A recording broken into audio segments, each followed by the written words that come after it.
Il y a un truc qu'il faudrait qu'on arrête, c'est les un conseil pour tout le monde. Parce que là, tu le vois énormément, surtout dans le business en ligne, dans le dev perso, dans les trucs comme ça.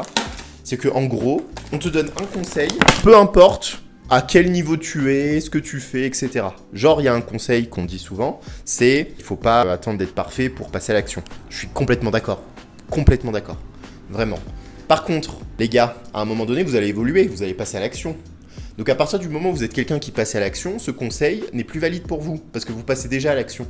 Donc là, le conseil qui va être valable pour vous à ce moment-là, c'est que la médiocrité ne vous emmènera nulle part non plus. Donc ça veut dire qu'il faudra penser à comment faire pour faire évoluer de plus en plus, etc.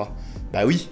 Sauf que le problème, c'est que si tu donnes un conseil à tout le monde de manière universelle, l'action est mieux que la perfection, oui, on est d'accord, mais dès que tu commences à passer à l'action, ce n'est plus valable. C'est plus valable. Et il y a plein de conseils comme ça. Et donc du coup, vous, quand vous allez regarder sur internet des conseils, bah, le problème c'est que vous allez essayer de les adapter à vous. Et au final, vous rendre compte que c'est pas adapté. Alors déjà, ça le fait avec les conseils de manière générale, mais imaginez quand vous avez un TDAH.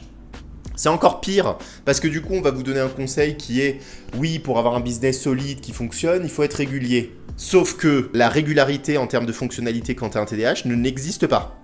Donc on fait quoi en fait? On fait quoi? On arrête le business? On fait quoi? Enfin, vous voyez? Donc au final, les conseils, c'est sympa, mais regardez si ça correspond au niveau auquel vous êtes.